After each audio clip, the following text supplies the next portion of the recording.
another car video. It's kind of an exciting day for me in relation to my channel, at least.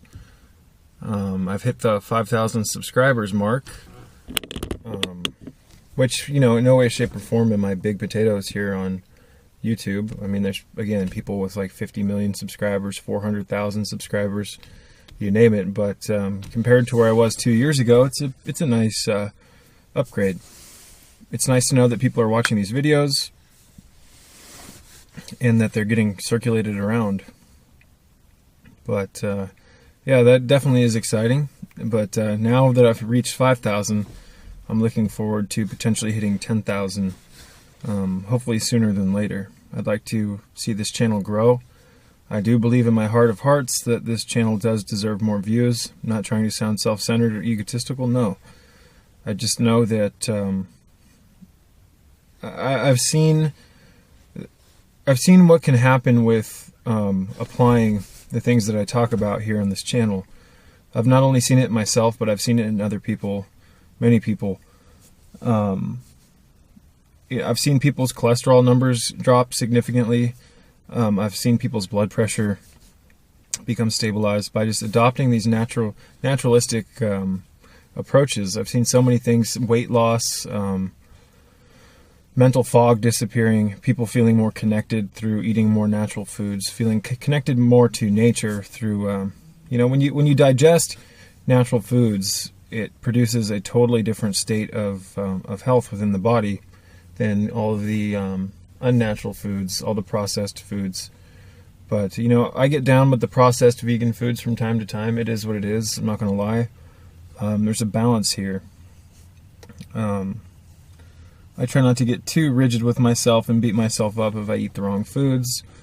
But for the most part, I think I should give myself more credit, because I don't eat breakfast, I don't eat lunch, I intermittent fast all day. And I'll have one meal at night, and then I'll kind of snack throughout the night. I'll have some bananas or some peanut butter, some AFA blue-green algae, things of that nature. But, the bigger my channel gets, the more I've noticed that I get a lot of positive comments, but I get a lot of negative comments as well, particularly related to my old videos, my original videos in my archive. And, to be honest, when I made those videos, I was pretty ungrounded. I was kind of loopy, and I was going through a lot of stuff that I've somewhat recently gotten over and transmuted. So I think some people can see that I'm kind of ungrounded in my old videos. I'm a little loopy. I move my head around a lot, things of that nature. But we're constantly evolving from one state to another. Every minute we're changing. Every day we're changing. You name it. So to me, life is a constant cycle of evolution and growth. And I've watched my old videos. Yeah, I do look ungrounded. Some of my videos, people will say I have a huge ego and this and that. But it is what it is. I don't care. I'm not going to delete my old videos. They've helped people. And if you look at my old videos, there's a ton of likes and there's only a few dislikes. So people like to complain about my channel when I present myself in a way that offends them. And that's life.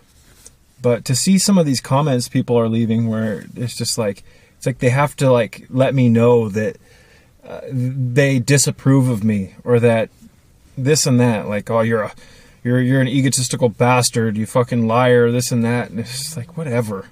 You know what I mean? If you don't like my channel, feel free to find another channel.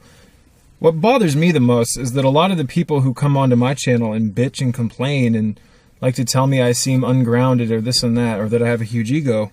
It's dude, if you're some grand YouTube channel critiquer, by all means, get behind a camera and start making a channel.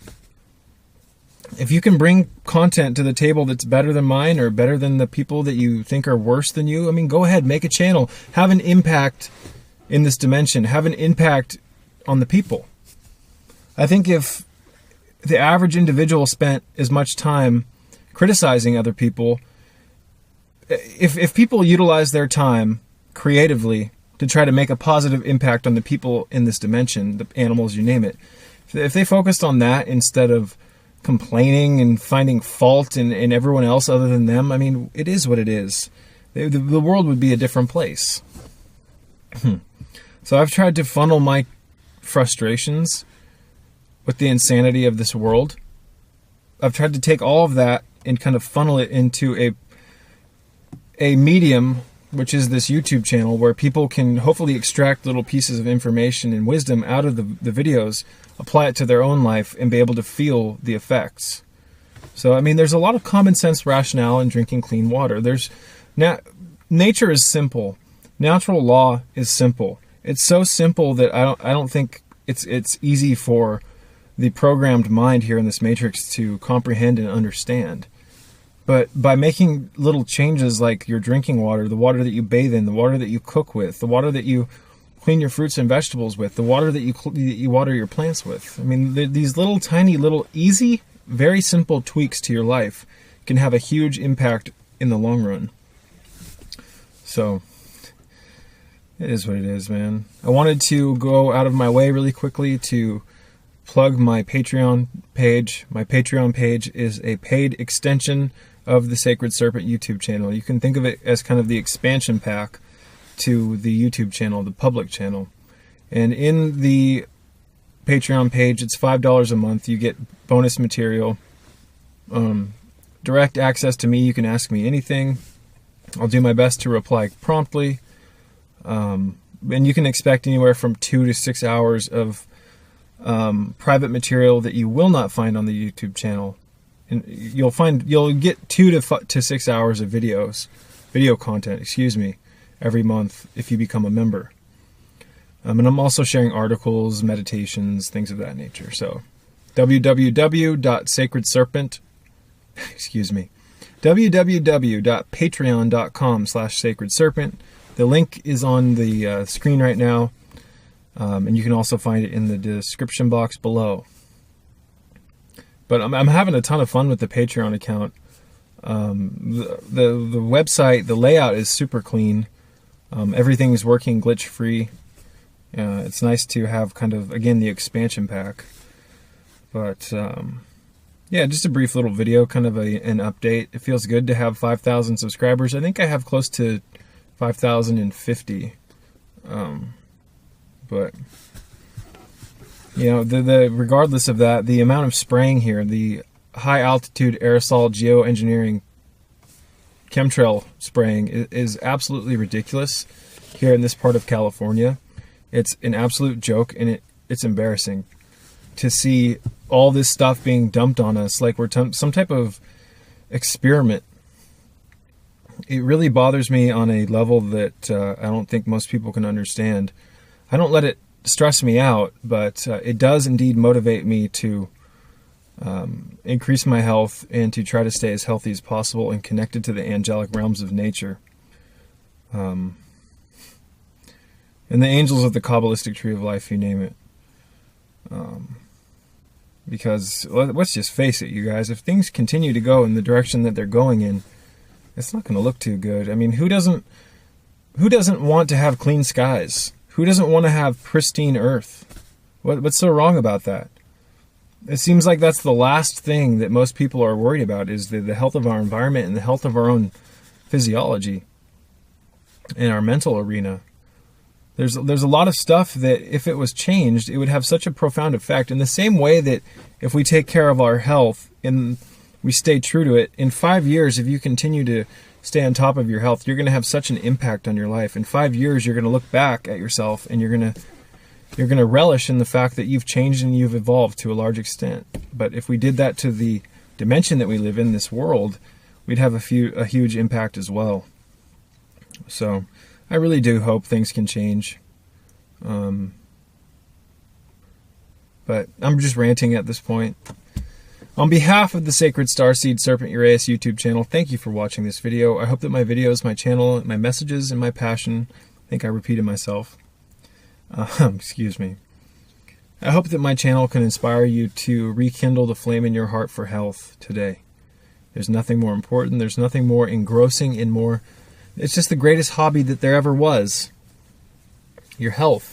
Especially when you look at health from kind of more of an evolutionary standpoint in relation to the Kundalini and the enlightenment process of mankind's physiology. Now, I'm not saying that you can eat your way to enlightenment. No. I hope that my videos in the past, I hope I don't come off like that. There's so many things that I say in my videos that I fear come off in a context that I didn't mean them to come off as. So, again, you can't really eat your way to enlightenment. You can eat your way to having a clean vessel, and I think that can have an effect on the grace process. I think that can have an effect on the ability for the body, the physiology to be able to handle the electric fire of Kundalini. But there's a great quote. I can't remember who coined it. It goes something along the lines of, no amount of food can satisfy the hungry soul. So, although health is a physical aspect to this, and there's multiple spiritual layers to eating healthy, especially when you look at like the biological phenomenon of a piece of fruit or some algae, how it has not only physical counterparts but astral and different dimensional wavelengths. So but anyways, I'm going to wrap this one up. I appreciate you guys watching my channel. I wanted to thank all my subscribers, the people who are leaving comments and hitting the like button. I'm open to both positive and criticizing feedback. I don't really care. You know what I mean? No amount of bitching and complaining by people who think I'm an egotistical prick is going to keep me from making these videos. Aside from my flaws, I'm not saying that I have a completely dissolved ego. I don't think anyone here does. But aside from that, aside from the fact that I do come off as kind of a dick sometimes or fiery, deep within my heart, it's because I give a shit. I give a shit about people. I give a shit about the animals that are being slaughtered. Millions and millions of innocent animals being ground up into little pieces and just being abused and raised in conditions that just totally hellish conditions. A lot of the factory farmed, murdered, tortured animals that people are eating, these animals are so sick from the environment, the foods and the fluids that they're eating, that if they're not slaughtered by a predetermined date, they'll die from their diseases. So you pay your hard-earned money so that you can buy a dead, diseased animal. And yeah, maybe I come off a little blunt. I don't care. That's who I am. I am an Aries. Although I'm considered a Taurus in Western astrology, but I don't follow Western astrology. I think the astrological system here in the West is flawed. And I think astrology, certain forms of celestial studies can actually be used as a way to control consciousness. But that's a rant for a completely different video. But again, I am an Aries. I resonate with the Aries energy much more than the Taurus energy that was given to me by this culture. You're a Taurus. No, I'm not. First of all, I'm all the signs. We have to master all 12 signs and then take the 13th step and become a Fucus, the serpent bearer. One of the hidden signs that this Western culture seems to not really even know about. So, and when you take the 13th step, when you master the 12 signs of the zodiac, you do become the serpent bearer. You become a Fucus because the 12 apostles christen you. The 12 apostles are nothing more than the 12 cranial nerves of your brain. And you become the 13th, you take the 13th step. Because after 12 is 13. You experience that 13th layer of consciousness, of awareness, of enlightenment. So the number 13 is heavily shunned here in the West, and there's a reason for that. They want you to think the number 13 is unlucky because it's one of the most profound numbers there is. But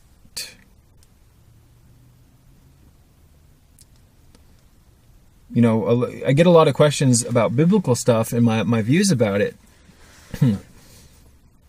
People ask me, what is hell? What is heaven? What is the fallen angel? To me, the fallen angel is a state of consciousness where our actions and our disconnection from from the absolute, also known as God, whatever you want to call it. I don't view God as some entity up in the sky who watches us all the time. No.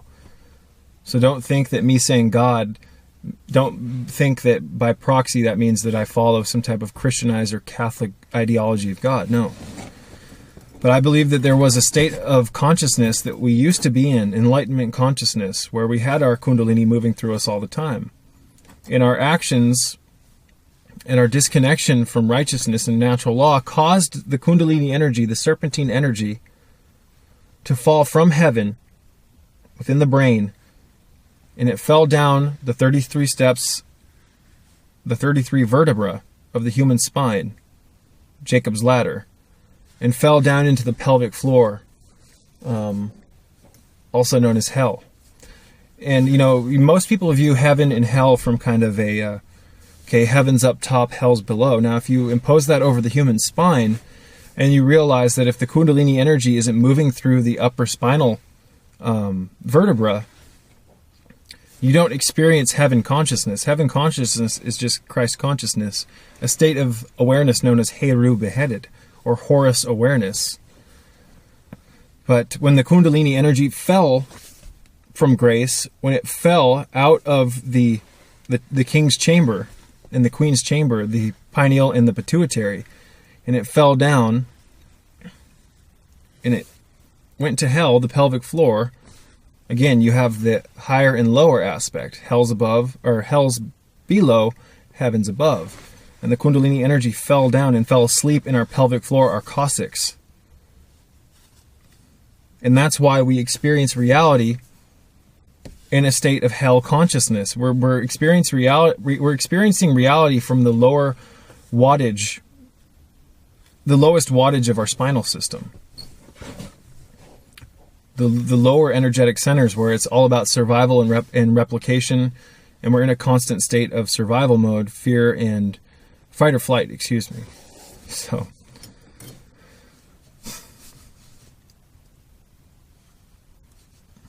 and Kundalini rising tethers us and reconnects us to our true state of awareness, which is heaven consciousness. And in that state of consciousness, you're connected to the absolute. You're experiencing the truth of your physiology, essentially. But, I get a good amount of comments about enlightenment. People seem to think that enlightenment is a state beyond body and mind. That's true to a large extent, but that does not mean that you cannot experience Kundalini within this physical body and be able to walk around and do things. Enlightenment is not just the process of being in a state of meditation and just having your eyes closed. No. There are states of consciousness where we can actually walk around inside of our Merkaba energy shield with the nimbus, with the halo, the aura, and the caduceus completely anointed.